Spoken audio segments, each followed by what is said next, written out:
Boom. Okay. There you go. Try again. So fast. Yeah, there you go. Yeah. So that's using the full bow in one beat. That actually might be a little too advanced. So, because I don't know how long you guys have been bowing, so sorry if I'm going fast. Fine. I'm trying to figure out what all you guys know still so far. I also just need like general stuff that I could tell like if I had beginners, so that would be something. Use a lot of bow. Yeah, for like slower pieces, like I don't know how fast it probably goes, but it's probably something like.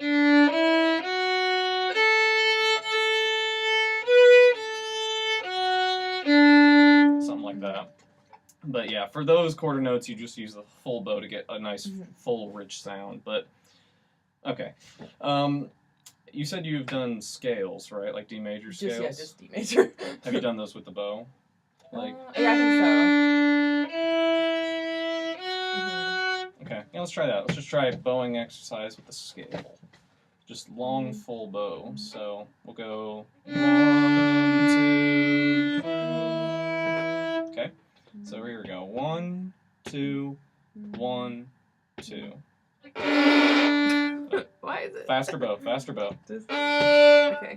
So 1, 2, 1, 2.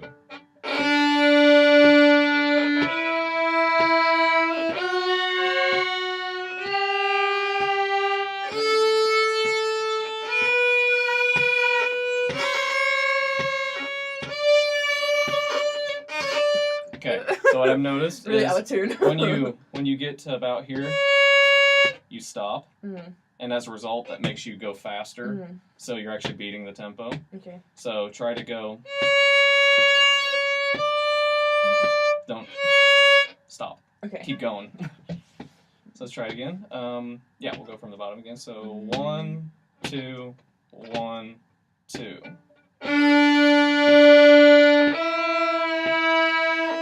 All the way to the tip.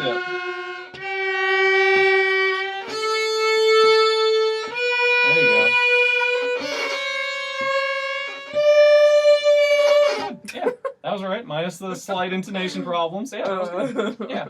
So bowing is looking pretty good with the wrist, and it's straight bow, which is good. Just really focus on getting it, like, focusing on a point on the ground would help with the bow angle? It'll help with getting it more straight, and eventually you'll just develop this feel of kind of a figure 8 feel, and because honestly, when you're going back up, it feels like it's at an angle, when in fact, it's not. Yeah. It just feels like it is because of the angle of your arm, and then you go, and then at this point you feel like you've gone kind of like at an angle back in, but you haven't. It's just straight. It's a weird feeling, but you get used to it. So if you focus on a single point, you'll get more used to it, and your motion will be more straight. I'm gonna go ahead and just leave this for you. So you go ahead and ask any questions about anything that you have issues with, because since this is just a single lesson, I don't know exactly where to teach. If you were going to teach young violin players, would you tape their fingerboards, or would you not?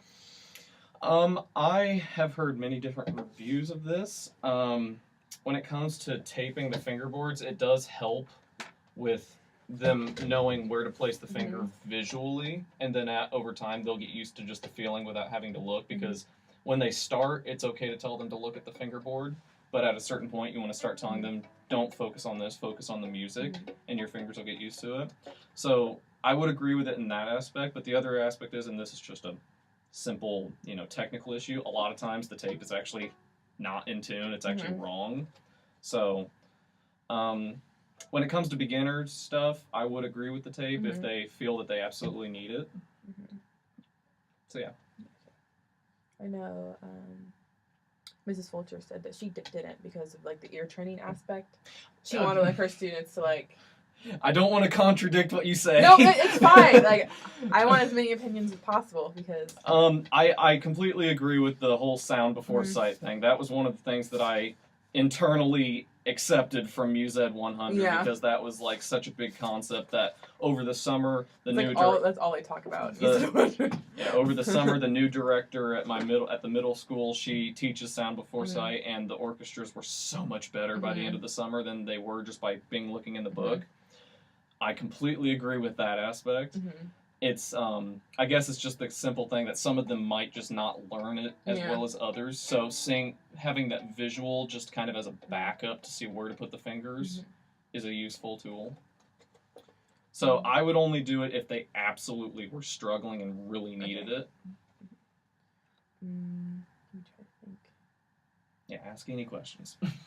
I had some earlier today, but the only basic one was like my F sharp is always really bad, but Yeah, that's probably just practice. With pizzicato and even when you're bowing, to get a nice, long, sustained, full sound, pressure, finger pressure. Yeah. Is there ever a point that there's too much pressure and it's like there's just tension in the hand? Because I think that's why I don't press so hard. That's why at first we kind of overemphasize the amount of pressure. That way they get used to it, and then after a while, like even in my lessons, Vyman says I'm pushing too hard. So once your fingers get used to it, then you don't have to push nearly as hard. You kind of subconsciously stop doing it. But Okay.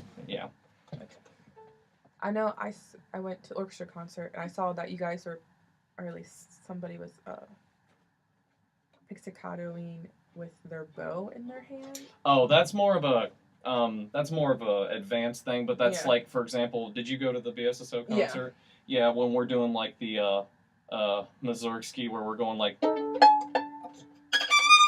Yeah. We can't just go bloom bloom bloom beat it. We just keep the bow right in our hand and then we just do it. Okay. Yeah. That's more of just if you really have no time at all, you pluck just like this. And 9 times out of 10, this is how we pluck. We very rarely do this. It just depends on the passage, and if there's certain parts where we have a huge pizzicato section and then we rest for like 20 measures, we'll just put our bows down and pluck like this. Okay. Yeah. What method books do you recommend for students? If I had a student who's like really advanced but can't afford private lessons. Really advanced? Well, not advanced. Like if I had a student who just wanted more than just like what this would offer. This is like essential elements. So this is the teacher's version. This is what the beginners use too. So and like for bassoon, we have like the Weisenborn method books. There's something like that for violin. I am actually not very familiar with all the more lower level methods books. I'm really only familiar with the more advanced ones. Like the ones you play on, okay. Yeah. This is the one that I've always seen the beginners, like middle school, use, and then eventually they start getting real music. Real music. But for string instruments, there's methods books on pretty much everything. Like there's a methods book that I've looked through that focuses entirely on double stops, which is playing 2 notes at once.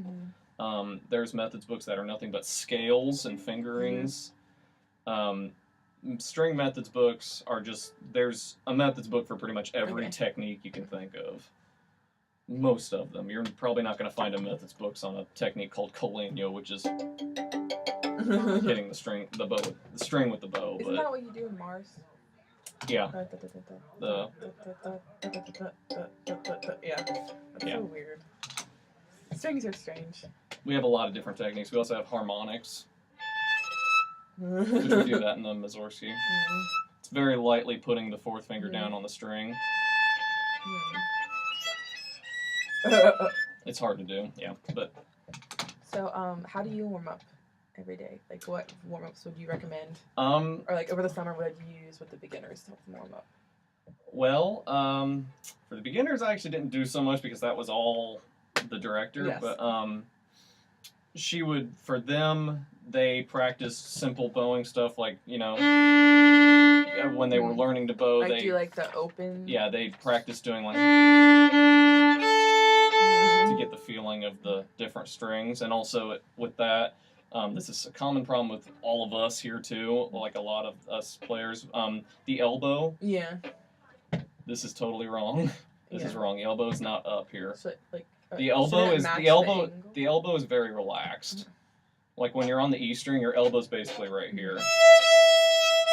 On the A, it moves up a little bit. D, G. Yeah, the elbow kind of moves with the bow, but it's never this. Yeah. It's never up like that. Okay. But yeah, we do open string bowing techniques. We do. She'd do little. She plays something. They mock it back without looking at. Well, yeah, she plays it like on this. She'll play like a, and then they play it Like back the without writing. looking at music. Yeah. So it was the whole sound before sight Yeah. thing. Practice little exercises like getting fingers pressure down so they can get a nice clear sound and intonation and stuff like that. Yeah, stuff like that. Me personally, my warming up stuff will involve scales, Yeah. or sometimes I'll just do. This is actually a really useful exercise to do before a concert, especially if you're really nervous. It's just to play an open string very, very, very slowly, Mhm. because you'll hear that the Mhm. nervous tension, Yeah. and eventually it'll just Mhm. disappear. It'll get you used to the feeling. Other ones like finger warming up exercises, and actually, I would recommend this to you for any instrument that uses fingers. Mhm. Stretches like to Mhm. isolate each finger, the tendons, and you just do these a couple times. Sometimes you hold them if they really hurt, and then you shake it out, Mhm. because over time your fingers will get really tense Yeah. and you get like tendonitis and stuff like that. But once my fingers are loose, I'll do like stuff like that, finger dexterity exercises. I mean, you could do those too. You could just practice going like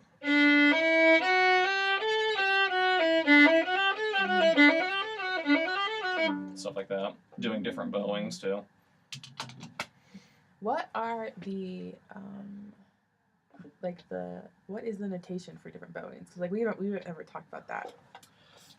This symbol right here is Yeah. down bow, Mm-hmm. and then the V shape, which that's up bow. Okay.